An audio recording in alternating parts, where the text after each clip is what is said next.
Sister सबको जय मसीह की। Praise the Lord. आइए आज हम लोग प्रे करते हैं डिवोशन के लिए। पवित्र महान और सर्वशक्तिमान परमेश्वर पिता, हम धन्यवाद देते हैं और एक शुभ अवसर आप हमें दिए। तेरी दया और कृपा है प्रभु यीशु, जो हम दिन प्रतिदिन तेरे अनुग्रह को पाते हैं, तेरे वचन को सुनते हैं और प्रभु आपकी दया को हम समझ पाते हैं। पिता धन्यवाद देते हैं। आज पूरी दुनिया में पाप और बुराई बहुत तेजी से बढ़ रहा, लोगों के अंदर नफरत, अहंकार, क्रोध, बैर, नफरत, ये सारी चीज़ें बढ़ रहा। प्रभु यीशु हम धन्यवाद देते हैं कि आप हमें प्रोटेक्ट करते हो, आप हमें सुरक्षित रखते हो। हमें इस बुरी संसार में समझ की ज़रूरत है हमें, और तेरी बुद्धि की ज़रूरत है। प्रभु धन्यवाद देते, तू सच्चा और जीवित परमेश्वर। अभिषेक करो इस समय को पिता, तेरी आत्मा के द्वारा अगुवाई करो। जो भी बातचीत करें हम, उसमें आपकी अनुग्रह के द्वारा और पवित्र आत्मा की सामर्थ से बात करो। धन्यवाद देते हैं, यीशु नासरी के नाम से मांगते हैं, आमीन। ओके, हम लोग आज जो बात करेंगे और वो है आज की दुनिया इंटरनेट की दुनिया है, और इंटरनेट की लहर लोगों के दिलो दिमाग में छाया हुआ है। और जहाँ कहीं भी पूरी दुनिया में जहाँ कहीं भी जाएंगे यही चीज़ें आज दिखता है। और इसीलिए हर एक विश्वासी को वाइजली, यानी कि बुद्धिमान बुद्धि के साथ इंटरनेट को यूज करना चाहिए। और इंटरनेट के जरिया जो भी कार्य हो रहा, तो वाइजली और समझदार के साथ उन चीज़ों को करना चाहिए। कुछ बातें आज लोग, एक वचन हम लोग पढ़ते हैं नीति वचन का 10 और वचन 14 में, बुद्धिमान लोग ज्ञान को रख छोड़ते हैं। आज बहुत सारे बुद्धि की समझ की बातें दुनिया में आज हो रहा, और परंतु मूर्ख के बोलने से विनाश निकट आता है। आज किस तरह से हम चीज़ों को इस्तेमाल करते हैं उसके ऊपर निर्भर होता है। आप उन्हीं चीज़ों के द्वारा बुद्धिमान बन सकते हैं, उन्हीं चीज़ों के द्वारा आप नाश भी हो सकते हैं। तो इसीलिए हमें सावधान रहना। लोग इंटरनेट पर लहर क्यों करते हैं, या शार्पनेस इतना यूज क्यों करते हैं, इतना उसके आज लत लोगों को क्यों लग गया। लोग कई कारणों से इंटरनेट पर कार्य करते हैं। बहुत सारे कारण हो सकता है, हम लोग कुछ कारण देखते हैं। जिज्ञासा, यह एक दिलचस्प हो सकता है। वे देखना चाहते हैं कि वहाँ क्या है, वो जानना चाहते हैं, पूरी दुनिया को अपनी मुट्ठी में करना चाहते हैं। हर एक आज नौजवानों में ज़्यादातर ये चल रहा। दूसरी बात हम देखते शिक्षा, यह जानकारी पूर्ण हो सकती है। वे सवालों का जवाब देना चाहते हैं या कुछ सीखना चाहते हैं इंटरनेट के द्वारा। तीसरी बात हम देखते जानकारी, यह उन्हें कुछ ऐसा बताता है जो उन्हें जानना चाहिए, जैसे कि मौसम का पूर्ण अनुमान, खेल कार्यक्रम या किसी स्थान का मार्ग। हम इंटरनेट के जरिया आज देखेंगे, जान रहे लोग बहुत जल्दी कुछ चीज़ों को प्राप्त कर रहे हैं। ये सारी चीज़ें इंटरनेट के द्वारा ही हो रहा। पैसा ट्रांसफ़र कर रहे हैं यहाँ से वहाँ बहुत इजीली, और ये सब चीज़ें बहुत लाभदायक है और बहुत खतरनाक भी है। और तीसरी चौथी चीज़ हम देख सकते हैं मनोरंजन। यह मज़ेदार हो सकता है। वे संगीत सुनना चाहते हैं, लोगों से मिलना चाहते हैं, दिलचस्प कहानियाँ पढ़ना चाहते हैं, या वीडियो क्लिप देखना चाहते हैं। ऐसा बहुत सारी चीज़ें इंटरनेट के द्वारा आज लोग सुन रहे हैं, देख रहे हैं, समझ रहे हैं। पांचवी बात हम देख सकते हैं समस्या समाधान। इंटरनेट के द्वारा लोग आज समस्या समाधान कर रहे हैं, जैसे प्रॉब्लम का सॉल्यूशन। इसमें कई सारे अपनी किसी समस्या का उत्तर खोजने में मदद मिल सकता है, इसीलिए वो इंटरनेट यूज करते हैं। और लास्ट में हम देखते हैं कम्युनिकेशन ना, संचार। यह संदेश भेजने और प्राप्त करने का एक तरीका हो सकता है इंटरनेट पर, हद से ज़्यादा नहीं। लोग आज बहुत ज़्यादा इस्तेमाल करते हैं, उसी में ही लगे रहते, रातों दिन।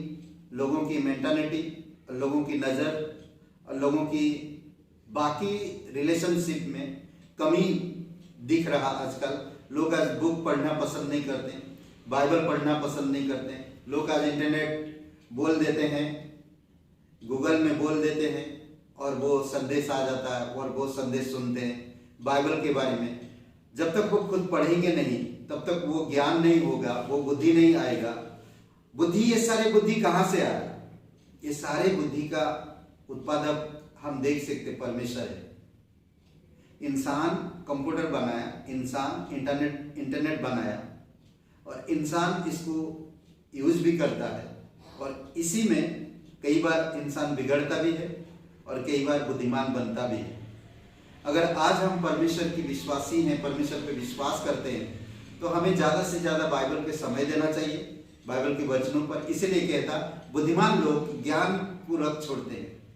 जब हम देखते हैं पास्टर काल के जीवन को, पास्टर काल हमेशा बाइबल को पढ़ते थे, बाइबल उनके साथ में था, उनकी जुबान में बाइबल थी और कभी भी बाइबल से बात करते थे। वो कभी इंटरनेट या मोबाइल फोन ज़्यादा इस्तेमाल नहीं करते थे, उस समय बाय द वे कम था, बट फिर भी वो बहुत कम इस्तेमाल करते थे ये सब चीज़ों में। तो इसीलिए वो बुद्धिमानी से काम किए और आज हम उनके काम को देखते हैं। भारत में कई सारी जगहों पे missionary Bible school, training centre, अनाथ आश्रम और एम्बेसडर हाई स्कूल, ये सारी चीज़ें हम उनके द्वारा हम देख पाते हैं और समझ पाते हैं। दूसरी बात हम देखते हैं नीतिवचन 15:14 में, समझने वाले का मन ज्ञान की खोज में रहता है। जो समझता अच्छी तरह से इन सब चीजों को, तो वो ज्ञान की खोज में रहता है हमेशा। परंतु मूर्ख लोग मूर्खता से पेट भरते हैं, समझ रहे हैं? तो इसीलिए दो तरह के लोग हैं। एक इंसान उन चीजों को इस्तेमाल करते हैं अपनी कामयाबी के लिए, और कुछ लोग उन चीजों को इस्तेमाल करते हैं अपनी पेट भरने के लिए, और कुछ लोग उन चीजों को इस्तेमाल करके अपनी मूर्खता को प्रकट करते हैं। नीतिवचन 18:15 में भी कहता, समझ वाले का मन ज्ञान प्राप्त करता है और बुद्धिमान ज्ञान की बात की खोज में रहता है। जो समझदार होता है ज्ञान प्राप्त करता है और जो बुद्धिमान होते हैं वो ज्ञान की हमेशा बात करते हैं, क्योंकि वो परमेश्वर पर भरोसा रखते हैं और परमेश्वर की आत्मा के द्वारा परमेश्वर की समझ में बढ़ते हैं। नीतिवचन 27:20 में, जैसे अंधलोक और विनाश, दूसरे शब्दों में अगर कहा जाए, मृत्यु और विनाश कभी संतुष्ट नहीं होते। और इंसान की आंखें कितने भी इंटरनेट देख ले फिर भी कभी संतुष्ट नहीं होता है। इसीलिए बहुत इंपॉर्टेंट कि आपको मुझे परमेश्वर की वचनों को देखना चाहिए, परमेश्वर के ज्ञान को प्राप्त करना चाहिए, परमेश्वर की समझ को प्राप्त करना चाहिए। पूरी बाइबल में हर एक प्रॉब्लम का सलूशन है। पूरी बाइबल में आपके जीवन को मनोरंजन बना सकता है। आपके जीवन की हर एक कम्युनिकेशन सिर्फ बाइबल में आपको मिल सकता है। रिलेशनशिप बाइबल में मिल सकता है। जानकारी बहुत सारी चीजों का बाइबल में मिल सकता है। शिक्षा, हम देखें यीशु मसीह परमेश्वर किस तरह लोगों को इस्तेमाल किया। गिदोन को हम देख सकते हैं, किसान था गिदोन, और परमेश्वर उसको बहुत बड़ा काम में इस्तेमाल किया। राजा दाऊद हम देख सकते हैं उसको कि एक दिन राजा बना है। वो भेड़ बकरियों को चरा रहा था। मूसा ठीक से बोल नहीं पाता था। ऐसे लोगों को इंटेलिजेंट बनाया, ऐसे लोगों को बुद्धिमान बनाया। ये परमेश्वर की काम है। कोई इंटरनेट उनको वो लोग नहीं इस्तेमाल किए, कोई इंटरनेट में खोज रिसर्च नहीं की, फिर भी वो लोग बुद्धिमान की तरह काम किए।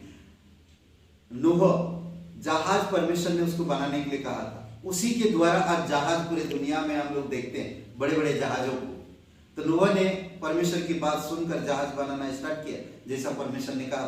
बाइबल में इंटरनेट से ज्यादा बुद्धि, समझ और ज्ञान है। इसीलिए दोस्तों, मेरे ये कहना कि इंटरनेट जितना जरूरत है उतना इस्तेमाल करो और ज्यादा से ज्यादा बाइबल में समय दो।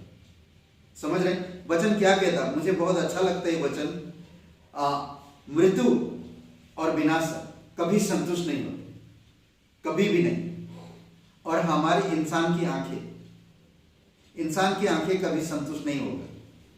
तो इसीलिए जरूरी है हमें उन चीजों को इस्तेमाल में लगाएं जो हमारे लिए लाभकारी हो और सक्सेस हो।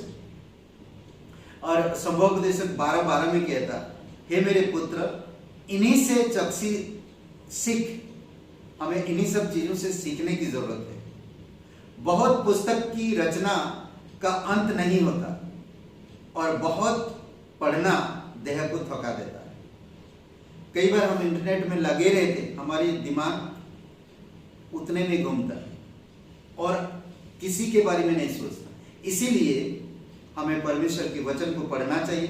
परमेश्वर जिस तरह से लोगों को इस्तेमाल किया, उनको बुद्धिमान बनाया, उनको समझदार बनाया, उनके द्वारा बड़े बड़े काम किए, हमें परमेश्वर को देखना चाहिए। रात दिन हमें परमेश्वर के वचनों पर मनन करना चाहिए।